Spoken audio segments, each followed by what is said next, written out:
This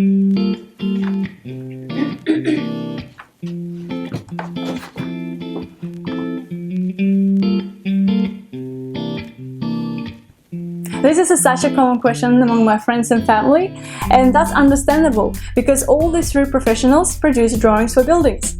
And all these three professionals have to produce drawings that comply with the National Construction Code, RES Code, and any other planning regulations. To explore the difference, let's start with building designers. Building designers used to be known as a draftsman, draftswoman, draftspeople, or a draftsperson. But once the work involved the design, the term changed to building designer. Because, same as architects, building designers have to make sure that their design is functional, creative, and energy efficient.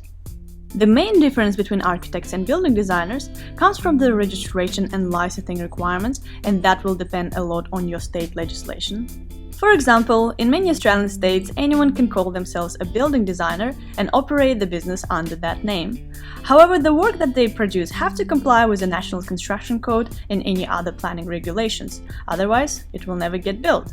Therefore, if your local legislation doesn't require any registration and licensing from building designers, you need to go through your own due diligence and check the qualifications of the building designer. Nevertheless, after many infamous building industry scandals, over fears an apartment block could collapse, state governments reviewing their current laws, so keep an eye on new passing bills for any changes in the legislation in your jurisdiction. In Victoria, Queensland and Tasmania, consumers have a better protection, and these states require building designers to register and acquire the license prior working with clients. For example, in Victoria, building designers regulated under the Building Act, and they need to be registered with Victorian Building Authority, which is the body that administers the Act.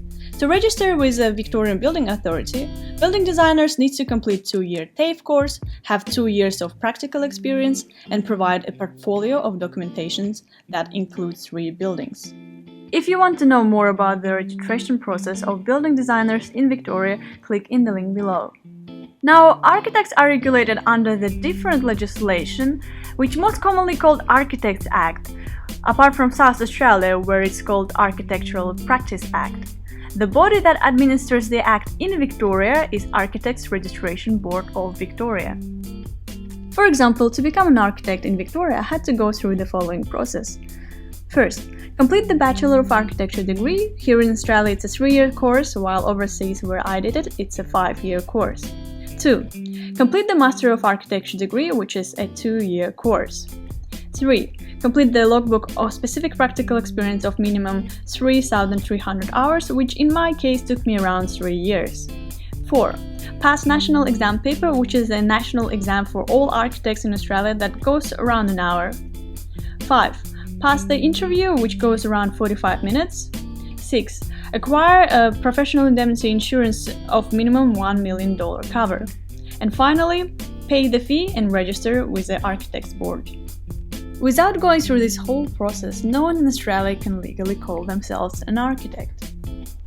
At the university, architects also go through extensive design studies and research a wide variety of topics such as parametric design, regenerative design. Some subjects are more philosophical and discuss the poetics of space. Currently, there is a big push on environmentalism, and students learn about the effects of climate change and overpopulation on the built environment and how to mitigate these challenges. So the architecture course is more extensive, the exams are more extensive, architect's liability is higher, hence the insurance cost is higher, and therefore the architect's fees sometimes are higher, but not always. So what does it mean for you? If you want a bespoke design with many custom elements, then architects with their strong design skills can help you with that. Traditionally, architects also administer the contract with the builder as client's agent to make sure that everything is built per drawings and to certify monetary claims from the builder.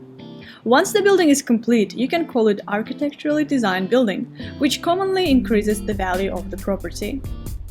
But if you want to build something simpler, with less bespoke design elements, it will be more financially viable to approach a building designer. You can also engage a builder who already have a building designer on board to produce drawings for the project. And note that these days there are some exceptionally talented building designers who can produce beautiful and sustainable designs without going through the whole process of architect's registration. I hope I answered the question. Let me know in the comment section if you disagree with anything or if there is any updates in the legislation that makes some of this information outdated. I hope it was helpful. Thanks for watching.